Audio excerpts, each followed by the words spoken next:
তা আজকে আমরা ভেক্টর চ্যাপ্টারের কিছু গুরুত্বপূর্ণ বিষয় নিয়ে আলোচনা করব। ভেক্টর সম্বন্ধে আমরা সকলেই কম বেশি কিছু পড়েছি, মানে আমরা ছোট থেকেই কিছু ভেক্টর সম্বন্ধে, ভেক্টর কাকে বলে, ভেক্টর কি, ভেক্টরের অ্যাডিশন, সাবট্রাকশন, মাল্টিপ্লিকেশন, এগুলো আমরা ছোট থেকে পড়েছি, শিখেছি। তার মধ্যে বেশ কিছু জিনিস আছে যেগুলো নিয়ে পরবর্তীকালে অনেক সময় আমাদের মধ্যে একটা মিসকনসেপশন তৈরি হয়। মূলত সেই মিসকনসেপশনগুলোকে দূর করার জন্যই আজকের এই ভিডিও ক্লাস। তা প্রথমে ভেক্টর সম্বন্ধে দু চার কথা বলি। What is vector? ভেক্টর কাকে বলে? আমরা জানি যে সমস্ত ফিজিক্যাল কোয়ান্টিটির ম্যাগনিটিউড এবং ডিরেকশন দুটোই থাকে তাদেরকে আমরা বলা হয় ভেক্টর। অর্থাৎ যে সমস্ত ফিজিক্যাল কোয়ান্টিটির বোথ ম্যাগনিটিউড অ্যান্ড ডিরেকশন দুটোই আছে তাদেরকে আমরা ভেক্টর বলি। এবার তারপরে আমরা পড়েছি যে ভেক্টরের ক্ষেত্রে অ্যাডিশন, সাবট্রাকশন এগুলো সিম্পল অ্যালজেব্রিক মেথড মেনে হয় না। অর্থাৎ আমরা যে সাধারণ বীজগাণিতিক নিয়ম, সেই সাধারণ বীজগাণিতিক নিয়ম মেনে ভেক্টরের যোগ বিয়োগ করা যায় না। ঠিক আছে? তার জন্য আমরা পরবর্তীকালে শিখেছি ভেক্টর অ্যাডিশন বা সাবট্রাকশনের জন্য কিছু রুল আছে, যেমন সেগুলো হয়েছে প্যারালেলোগ্রাম ল, তারপর ট্রায়াঙ্গেল ল, বা অর্থাৎ ভেক্টরের সামান্তরিক সূত্র, ত্রিভুজ সূত্র, এগুলো আমরা পড়েছি। তারপরে যদি মোর দেন টু ভেক্টরস হয়, দুইয়ের বেশি ভেক্টর থাকে, তার ক্ষেত্রে আমরা ল অফ পলিগন অর্থাৎ বহুভুজ সূত্র পড়েছি। সেগুলোর সাহায্যে আমরা বিভিন্ন ভেক্টরকে যোগ বিয়োগ করেছি। তার পরবর্তীকালে আস্তে আস্তে যত এগিয়েছি আমরা ভেক্টরের গুণ শিখেছি।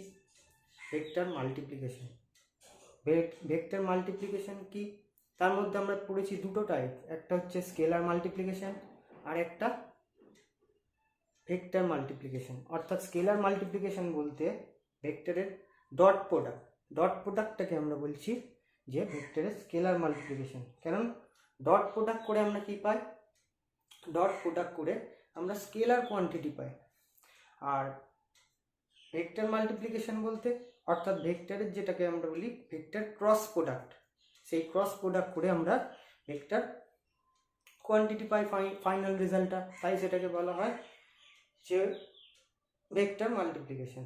এবার এগুলো তো এতদূর আমরা পড়েছি, কিন্তু আমরা কখনো কি দেখেছি যে ভেক্টরের ডিভিশন হয়?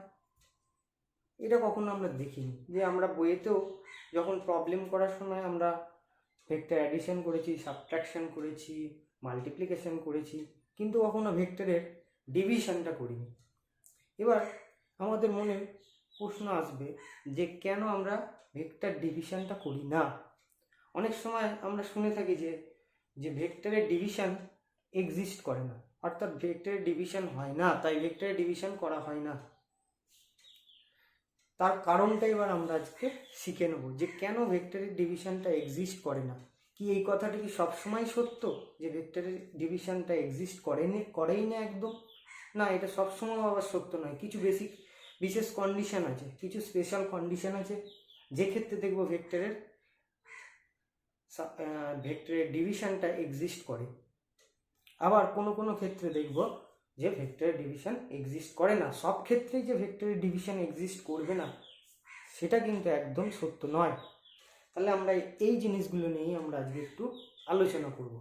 তাহলে প্রথমে দেখা যাক, আমরা জানি যে কোনো ইউনিট ভেক্টর, ধরো সাপোজ এরকম একটা ভেক্টর আছে, আমরা সাধারণত ভেক্টরকে এইভাবে ডিনোট করি একটা অ্যারো দিয়ে। সাপোজ বললাম এই ভেক্টরটা হচ্ছে এ ভেক্টর, এই ভেক্টরটা হলো এ ভেক্টর। তাহলে এই এ ভেক্টরের ডিরেকশনে যদি একটা ইউনিট ভেক্টরকে আমি নিই, এ ভেক্টরের ডিরেকশনে যদি আমি একটা ইউনিট ভেক্টরকে নিই, সেটাকে আমরা এইভাবে লিখি এ ক্যাপ। তাহলে আমরা এই ইউনিট ভেক্টরকে যেটাকে বললাম এ ক্যাপ, এটাকে আমরা কিভাবে ডিফাইন করি? যে এ ক্যাপ ইজুকাল টু, আমরা এই ভেক্টরটাকে ডিনোট করি এ ক্যাপ ইজুকাল টু ওই ভেক্টরটা ডিভাইডেড বাই ওই ভেক্টরের ম্যাগনিটিউড, যেটাকে এফ দিয়ে রিপ্রেজেন্ট করলাম। ঠিক আছে, এ ভেক্টরের ম্যাগনিটিউড ডিভাইডেড বাই এ ভেক্টরের ম্যাগনিটিউড। তাহলে এটাকেই যদি আমরা লিখি সিম্পলিফাই এদিক ওদিক করে, A is equal to A cap divided by A vector divided by A cap. তাহলে এখানে কি দেখছি আমরা, এখানে তো দেখতে পাচ্ছি যে এ ভেক্টরকে তার ইউনিট ভেক্টর দিয়ে ডিভাইড করে আমরা একটা স্কেলার কোয়ান্টিটি এ পেলাম, অর্থাৎ এ ভেক্টরটাকে পেলাম, যেটা একটা স্কেলার। তাহলে এখানে তো দেখা যাচ্ছে যে ভেক্টরের ডিভিশন হচ্ছে। তাহলে আমরা যে বলি ভেক্টরের ডিভিশন হয় না, সেটা কিন্তু সব ক্ষেত্রে সত্য নয়।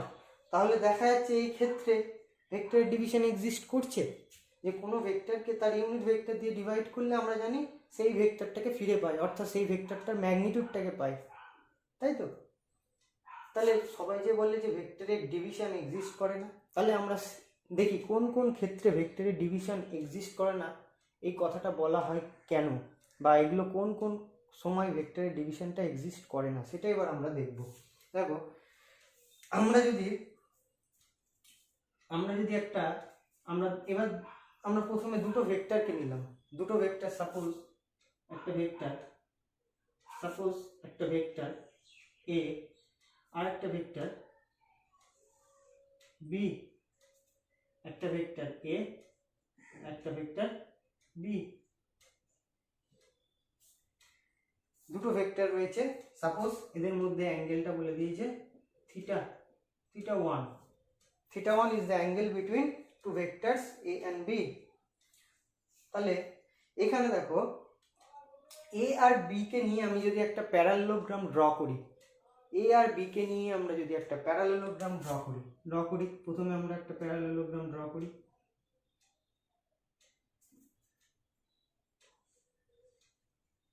ড্র করলাম। তাহলে আমরা যদি এখন a ক্রস b করি, a ক্রস b করলে কি পাই আমরা সবসময়? a ক্রস b করলে আমরা একটা ভেক্টর কোয়ান্টিটি পাই। এদের a ভেক্টর আর b ভেক্টরের মধ্যে ক্রস প্রোডাক্ট করে ফাইনালি আমরা একটা ভেক্টর কোয়ান্টিটি পাই। সেই ভেক্টরটাকে নাম দিলাম c ভেক্টর। এখানে c ভেক্টরটা কি? c ভেক্টরটা হচ্ছে, দেখো, a আর b মিলে যে প্যারালেলোগ্রামটা তৈরি করেছে, বা যে সমান্তরিকটা তৈরি করেছে, সেই সমান্তরিকের এরিয়াকে ডিনোট করে a ক্রস b করলে। a ক্রস b করলে কি পাই আমরা? a আর b মিলে যে প্যারালেলোগ্রামটা তৈরি করেছে, সেই প্যারালেলোগ্রামের এরিয়াটাকে ডিনোট করে। আর সিটা হচ্ছে সেই এরিয়া ভেক্টরটা, যার মধ্যে কি আছে? এই এরিয়া ভেক্টরে একটা ম্যাগনিটিউড আছে, ম্যাগনিটিউডটা হচ্ছে ab sin theta 1। আর ডিরেকশনটা কোন দিকে? এরিয়া ভেক্টরটার ডিরেকশন হচ্ছে, এরা যে প্লেনে রয়েছে সেই প্লেনের পারপেন্ডিকুলার ডিরেকশনে ইউনিট ভেক্টরটা। তাহলে সেই এরিয়া ভেক্টরটাকে আমরা বলছি সি। তাহলে এই সি ভেক্টরের ম্যাগনিটিউডটা কত হবে? সি ভেক্টরের ম্যাগনিটিউডটা হবে, এই যে এরিয়াটা সে কভার করছে, এ আর বি মিলে যে সমান্তরিকটা বা প্যারালেলোগ্রামটা তৈরি করেছে, সেই প্যারালেলোগ্রামের এরিয়াটা হচ্ছে সি ভেক্টরের ম্যাগনিটিউড। আর ডিরেকশনটা কোন দিকে? সি ভেক্টরের ডিরেকশনটা হচ্ছে এ আর বি যে প্লেনে রয়েছে সেই প্লেনের পারপেন্ডিকুলার, অর্থাৎ বোর্ডের প্লেনের বাইরের দিকে।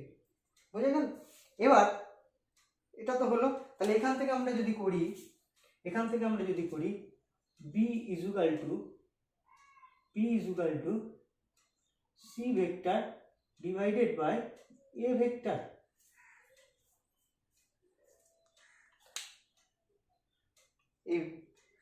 এটাকে আমরা রাইট হ্যান্ড সাইডে নিয়ে গেলাম, তাহলে এটা সি এর তলায় ভাগ হয়ে গেল, ডিভাইড হয়ে গেল সি এর তলায়। ঠিক আছে, তাহলে এই জিনিসটা আমরা পেলাম।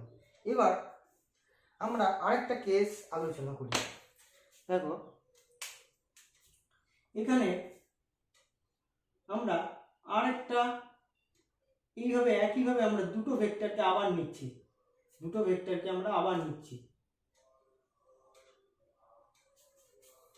তার মধ্যে এই বেসটা, অর্থাৎ সমান্তরিকের যে ভূমি, সেই ভূমি বরাবর আমরা সেই একই আগের ক্ষেত্রের মতনই এ ভেক্টরটাকেই রাখছি। ভূমি বরাবর আমরা সেই এ ভেক্টরটাকেই রাখছি, আগের ক্ষেত্রে যে ভেক্টরটা ছিল সেই ভেক্টরটাকেই রাখছি, ঠিক আছে। কিন্তু এই বরাবর ছিল আমাদের বি ভেক্টর, এখন আমরা একটা অন্য ভেক্টর অ্যানাদার ভেক্টরকে নিচ্ছি, যেটাকে বলি নাম দিচ্ছি সি ভেক্টর। সি ভেক্টরটাকে আমরা এমনভাবে চুজ করছি,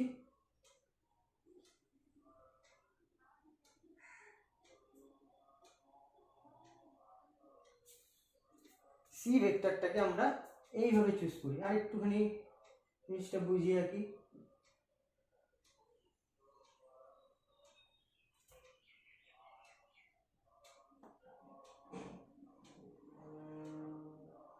এই বরাবর আমরা আরেকটা ভেক্টর নিলাম সি ভেক্টর, কিন্তু সেই সি ভেক্টরটাকে এমনভাবে চুজ করলাম যাতে করে কিনা সি ভেক্টরটাকে আমরা এমনভাবে চুজ করলাম যাতে করে কিনা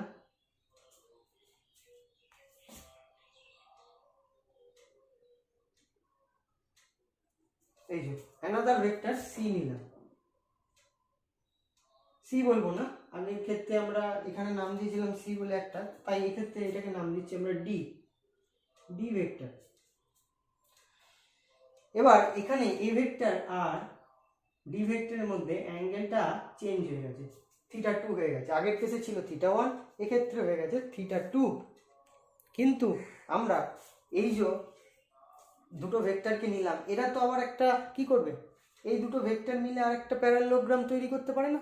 তৈরি করেছে, সেই প্যারালেলোগ্রামটা আমরা ড্র করি। এ আর বি মিলে কিরকম প্যারালেলোগ্রাম তৈরি করেছে, এরকম একটা প্যারালেলোগ্রাম তৈরি করেছে, তাই তো? তাই তো, দুটো ভেক্টর মিলে এখন এরকম একটা প্যারালেলোগ্রাম তৈরি করেছে। এবার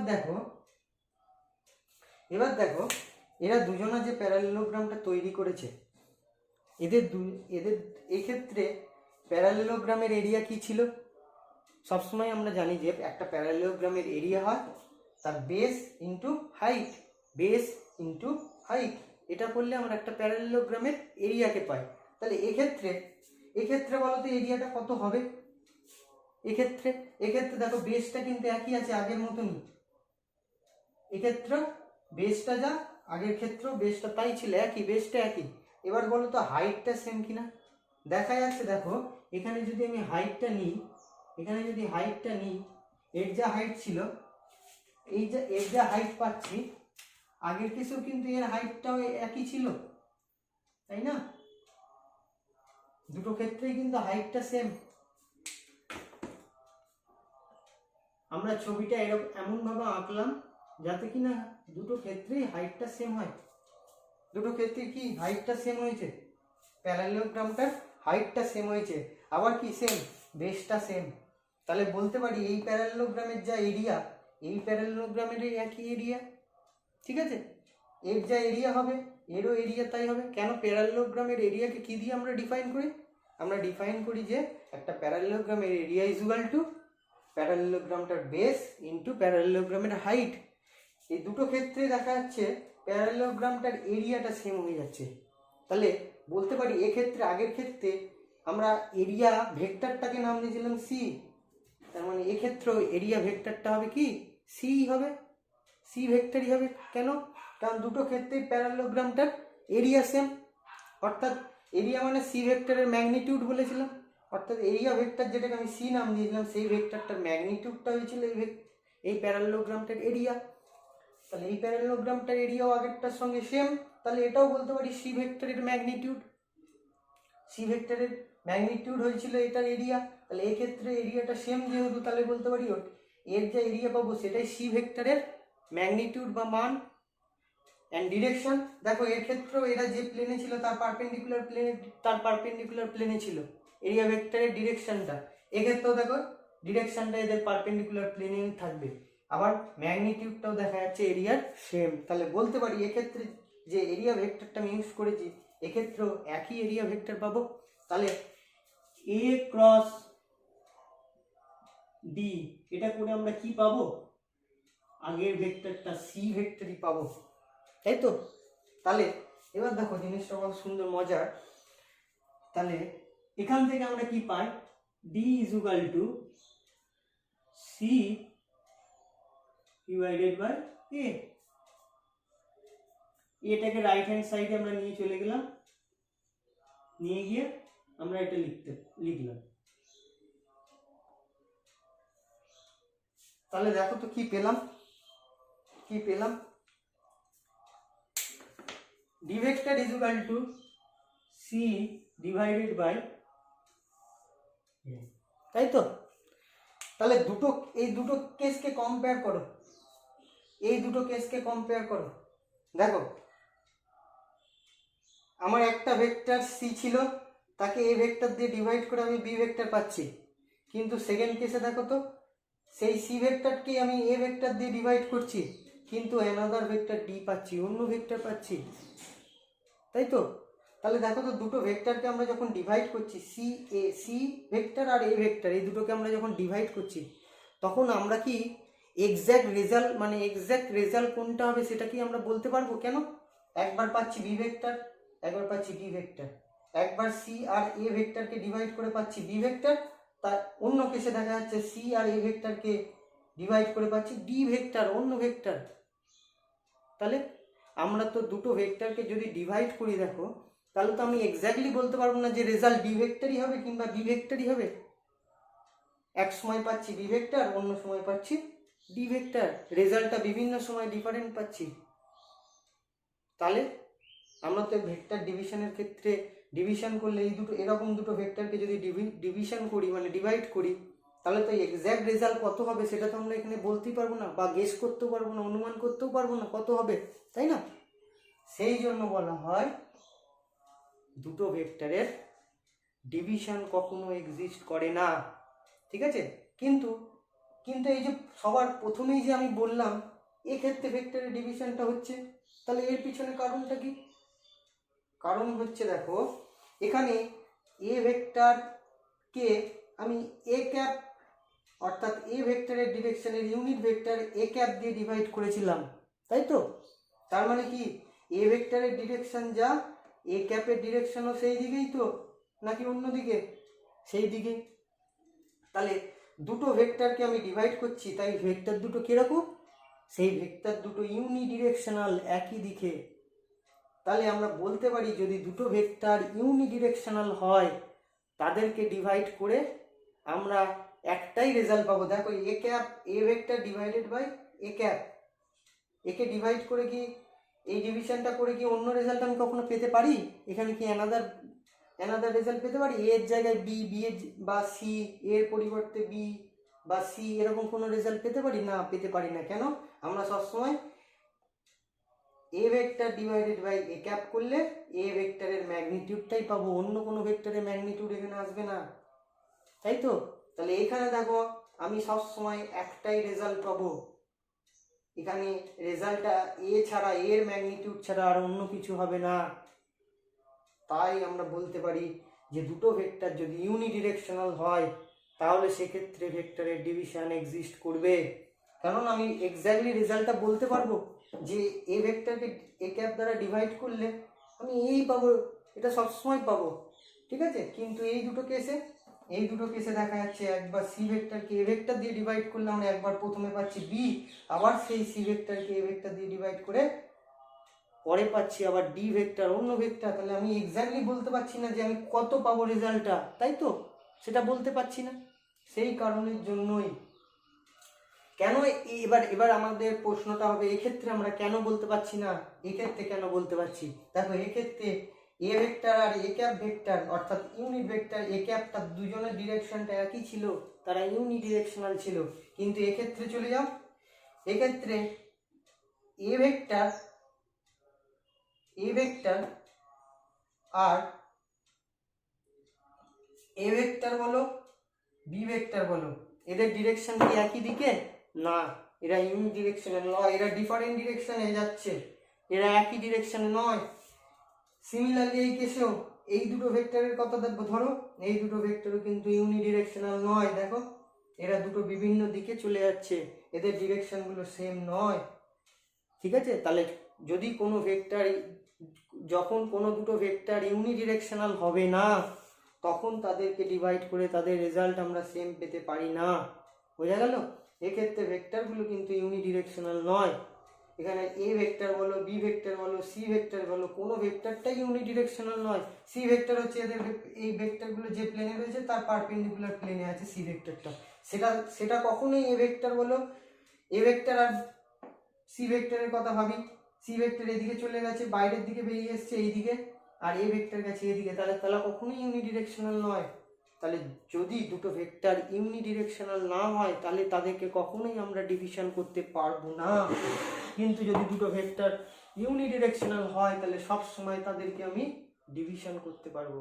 তাহলে এখান থেকে আমরা কি কনক্লুশন টানতে পারি, যে ভেক্টরের ডিভিশন এক্সিস্ট করে না। সেটা কিন্তু আবার সব ক্ষেত্রে নয়, কারণ কোন ক্ষেত্রে হয় না, যদি দুটো ভেক্টর ইউনিডিরেকশনাল হয় তখন তাহলে ভেক্টরের ডিভিশন এক্সিস্ট করে। কিন্তু যদি কোনো ভেক্টর বা কোনো দুটো ভেক্টর যদি ইউনিডিরেকশনাল না হয় সেক্ষেত্রে ভেক্টর অ্যাডিশন কোনোদিনই এক্সিস্ট করবে না। ওই জন্যই সাধারণত বলা হয় যে ভেক্টরের ডিভিশন এক্সিস্ট করে না। কারণ দেখো দুটো ক্ষেত্রে আমরা ডিফারেন্ট রেজাল্ট পাচ্ছি। তুমি বললে সি ভেক্টরকে এ ভেক্টর দিয়ে ভাগ করে আমি প্রথমে পাচ্ছি বি ভেক্টর, অন্যজনা বলছে সি ভেক্টরকে এ ভেক্টর দিয়ে ভাগ করে বা ডিভিশন করে আমরা পাচ্ছি ডি ভেক্টর। কেউ এক্স্যাক্টলি রেজাল্ট বলতে পারছে না, এক্স্যাক্ট রেজাল্ট কোনটা হবে, বি হবে না ডি হবে, এক্স্যাক্টলি রেজাল্টটা পাচ্ছি না, ডিফারেন্ট রেজাল্ট পাচ্ছি বিভিন্ন কেসে। কিন্তু যদি ইউনিডিরেকশনাল হয়ে যায় তাহলে দেখো আমরা একটাই রেজাল্ট পাবো, এ ভেক্টরকে তার ইউনিট ভেক্টর দিয়ে ডিভাইড করলে সবসময় আমরা এ ভেক্টরই পাবো, অন্য কোনো ভেক্টর পাবো না। ঠিক আছে, তাই ইউনিডিরেকশনাল ভেক্টরের ক্ষেত্রে এক্ষেত্রে ভেক্টর ডিভিশন এক্সিস্ট। কেন এক্সিস্ট করে, যেহেতু এরা ইউনিডিরেকশনাল ভেক্টরের ক্ষেত্রে ভেক্টর ডিভিশন এক্সিস্ট করে।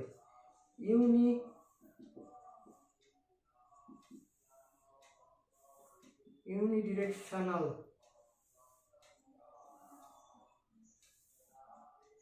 ভেক্টরের ক্ষেত্রে ভেক্টর ডিভিশনটা এক্সিস্ট করে, তাই তো।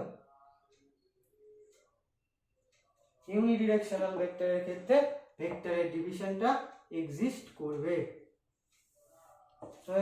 তাহলে এই ক্ষেত্রে ভেক্টরের ডিভিশনটা কেন এক্সিস্ট করে না, এই জন্য ক্রস চিহ্ন দিলাম। Vector division here, vector division does not exist। এক্ষেত্রে ভেক্টরের ডিভিশন এক্সিস্ট করে না। আশা করি সকলের ভিডিওটা খুব ভালো লাগবে। ভালো লাগলে প্লিজ লাইক করে দিও ভিডিওটা এবং বন্ধুদের মধ্যে শেয়ার করে দিও এবং সাবস্ক্রাইব করতে অবশ্যই ভুলবে না আমার এই চ্যানেলটাকে। পরবর্তী দিনে আরও নতুন কিছু তোমাদের জন্য নিয়ে আসার জন্য চেষ্টা রইল, তাই চ্যানেলটিকে সাবস্ক্রাইব করতে অবশ্যই ভুলবে না।